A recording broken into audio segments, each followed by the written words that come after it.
This is a dramatized story inspired by real debt situations. For educational and entertainment purposes only. Not legal or financial advice. My restaurant had $81,000 in debt. The health department just padlocked the front door, and I had $11 in my checking account. I was 43 years old. I remember standing on the sidewalk outside Carla's kitchen. That was my place, named after my daughter, staring at that bright orange notice taped to the glass. 2 years of my life. Every dollar I had. Every favor I'd called in. All of it, right there behind a locked door. I didn't call my wife. I just sat in my truck for about 40 minutes. I didn't know what to say. My name is Marcus Webb. I grew up in Columbus, Ohio. My dad ran a small auto shop. My mom waitressed on weekends to help with bills. I knew what work looked like before I knew what sleep felt like. So when I had a chance to buy a struggling breakfast and lunch spot in 2019, I didn't hesitate. I had a plan. I had drive. I had no idea what was coming. Let me take you back to where the numbers actually started. When I bought the restaurant, I took out a small business loan of $38,000. Interest rate was 9%. 4% over 7 years. My monthly payment was $612. That felt manageable. I also had $14,000 on a business credit card I used to outfit the kitchen.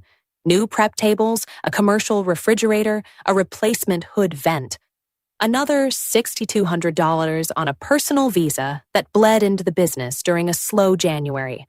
And I still had $22,000 left on student loans from the 2 years of business school I did at night while working at a logistics warehouse. I was 38 when I opened the doors. I thought that debt load was normal. A lot of small business owners carry that kind of weight at the start. Year 1 was actually good. Not great, but good. We did about $340,000 in revenue. Covered payroll, covered food costs, covered rent at $4,200 a month. I paid myself $42,000. My wife, Teresa, kept her job as a dental hygienist. We had 2 kids, Carla, who was 9, and my son, Devin, who was 7. We were fine. Tired, but fine. Then the pandemic hit. I know everyone has a pandemic story. But hear mine out because what happened to us didn't happen all at once. It happened in slow motion, like watching a car skid toward a guardrail and being unable to stop it. We went to takeout only in March 2020.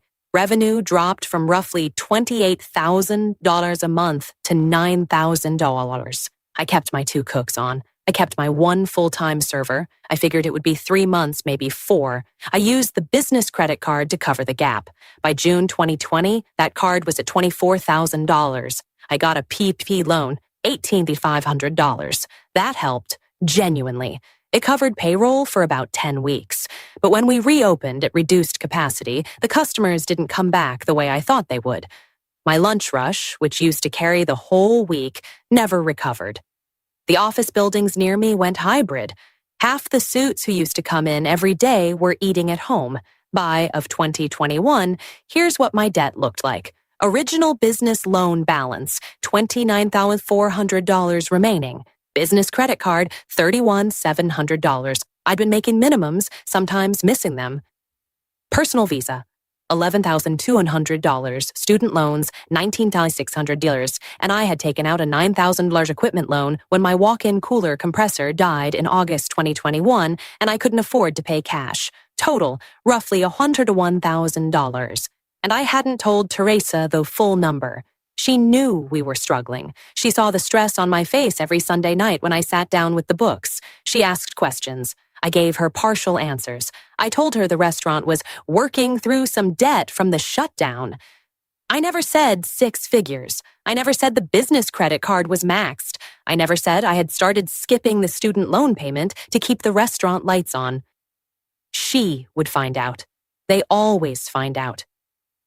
The collection calls started in October 2021. The student loan servicer first, 2 calls a day on my cell. Then the credit card company. They'd call at 7:15 in the morning when I was dropping the kids off at school.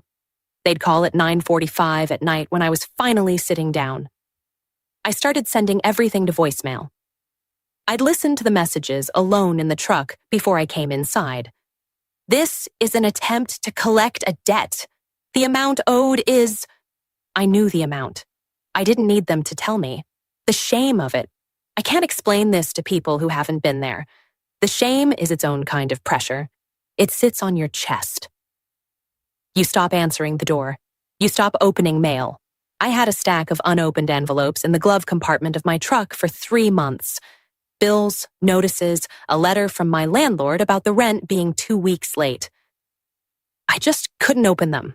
One night, in November 2021, Devon came downstairs at midnight because he heard me in the kitchen.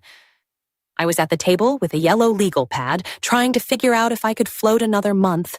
He was 8 years old. He looked at me and said, "Dad, why do you always look scared?" I told him I was just tired. I lied to my 8-year-old son. That one hit different. I made 2 mistakes that made everything worse. The first was a balance transfer. I got a mailer offering 0% interest for 12 months on balance transfers up to $15,000. I transferred $13,000 from the business card to this new personal card.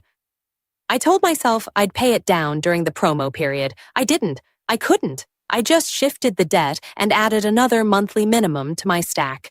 The second mistake was a merchant cash advance. You may have heard of these. A lender offers you a lump sum, in my case, $12,000, and in exchange, they automatically withdraw a fixed percentage of your daily credit card sales until the advance plus their fee is paid back. The fee on my $12,000 advance was $4,200, an effective annual rate somewhere around 80%. I didn't do that math until after I signed. The daily withdrawals were $190. Some days, my total card revenue was $400. I was handing them nearly half of everything. I burned through that $12,000 in 6 weeks, keeping the restaurant open. Then I had nothing, and I was still paying them $190 a day. By February 2022, I was completely underwater. I had stopped making the original business loan payment. I had 3 credit cards in collections or near it. The merchant cash advance was still drafting daily, and the health department had come in for a routine inspection and cited me for a broken floor tile in the prep area and a temperature log that wasn't being filled out correctly. I had 30 days to fix the violations. I couldn't afford the contractor to replace the tile floor and stay current on payroll at the same time. I chose payroll. I thought I'd figure out the floor. I didn't figure out the floor. March 4th, 2022. The inspector came back. The tile was still broken. The temperature logs were still incomplete.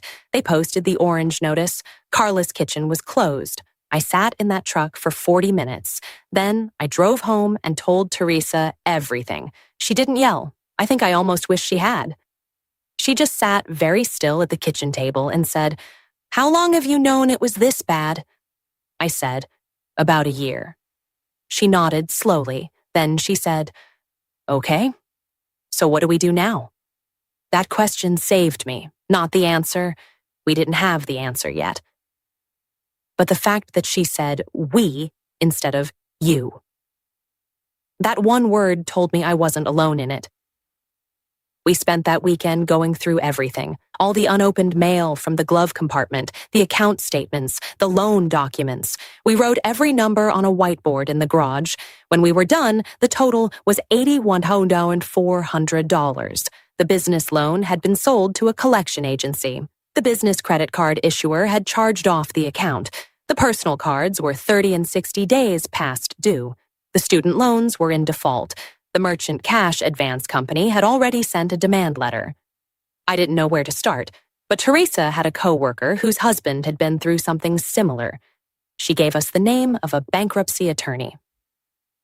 We made the call on a Monday morning. The attorney's name was David Park. His consultation was free.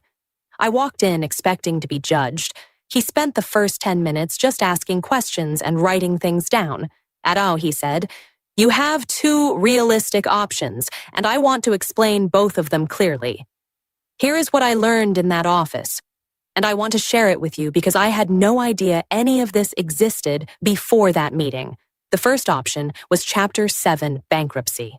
Chapter 7 is what most people picture when they hear the word bankruptcy. It's a liquidation process. A trustee reviews your assets. Non-exempt assets can be sold to pay creditors. In exchange, most of your unsecured debt, credit cards, medical bills, personal loans, gets discharged, meaning legally wiped out. The process typically takes 3 to 6 months. Your credit score takes a significant hit, and the bankruptcy stays on your credit report for 10 years, but you get a genuine, fresh start. The catch for me. Chapter 7 generally doesn't protect business assets from creditors, and it doesn't restructure debt. It eliminates it. For someone who wants to keep a business running or keep a home, it may not be the right fit. The second option was Chapter 13 bankruptcy. This is a reorganization. You keep your assets, your home, your car, things you need, but you enter a 3 to 5 year court-approved repayment plan. You pay back what you can afford based on your income and necessary expenses. Of the plan, remaining eligible unsecured debts are discharged. Chapter 13 stays on your credit report for 7 years, and it does affect your FICO score significantly, but it's a structured path that lets you keep things while you repay.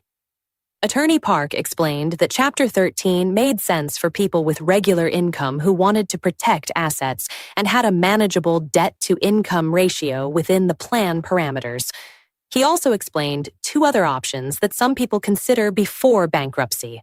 Debt consolidation is when you take multiple debts and roll them into a single loan, ideally at a lower interest rate. If your credit score is still intact and you have income, this can work. My credit score at that point was 5-1.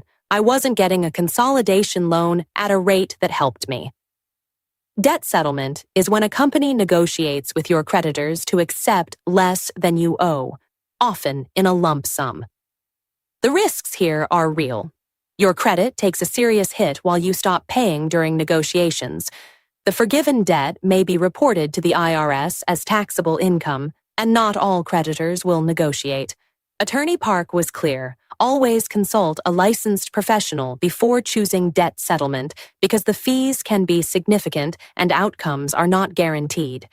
He also told me about nonprofit credit counseling agencies, organizations like NFCC member nonprofits that can help you set up a debt management plan, negotiate lower interest rates with creditors, and work through a structured repayment without filing for bankruptcy. For someone earlier in the spiral than I was, that might have been the right first call.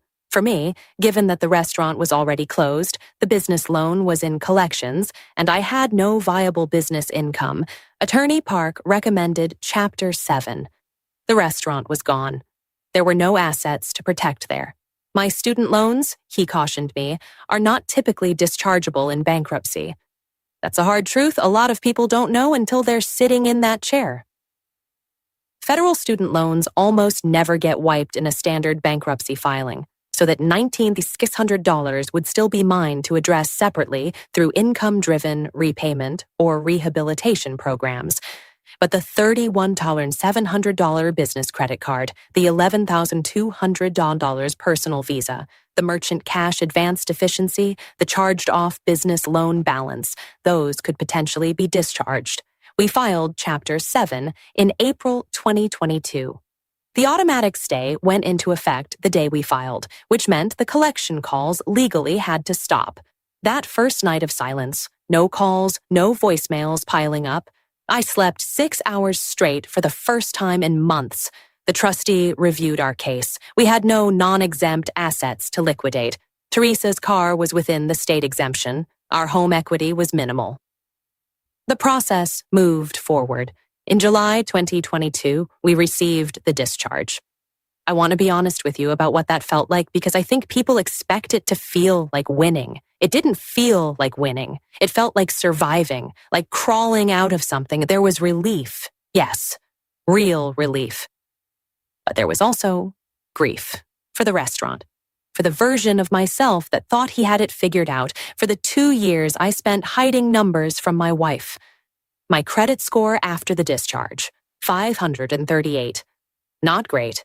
But Attorney Park had explained this was expected and that consistent, responsible behavior, a secured credit card, on-time payments, keeping utilization low, would show measurable improvement within 12 to 18 months.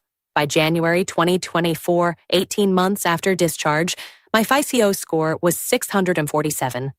Not perfect, but moving. I went back to work. I took a restaurant management position at a regional chain. The thing I'd spent years trying not to do, thinking I was beyond it. Turns out I was good at it. I understand food cost and labor cost and what makes a kitchen run in ways that most managers don't. I make $61,000 a year. Teresa kept her dental hygienist position. We are current on all our bills. We are on an income-driven repayment plan for the student loans. We are not rich, but we are not drowning. Carla asked me last spring if we would ever open another restaurant. I told her, honestly, maybe someday. Not now. Right now, I'm learning what it means to rebuild slowly, to not outpace what I can actually support. If you are in the middle of what I was in, if you have a stack of unopened mail, if you're sending calls to voicemail, if you're lying awake doing math that doesn't work, I want you to hear this. The shame is not the truth. The shame is just fear talking. The truth is that there are options. There are professionals who handle this every single day without judging you. And the first call is free. Call a nonprofit credit counselor. Call a bankruptcy attorney for a free consultation. Look into your options before you try a balance transfer, before you touch a merchant cash advance, before you raid your retirement account. I did all three of those things, and each one made the hole deeper. Consult a licensed professional before making any financial or legal decisions. What worked for me may not be the right path for your situation. Every case is different, but do not wait until the orange notice is on the door. Make the call now. Get the free debt checklist in the description. Link below.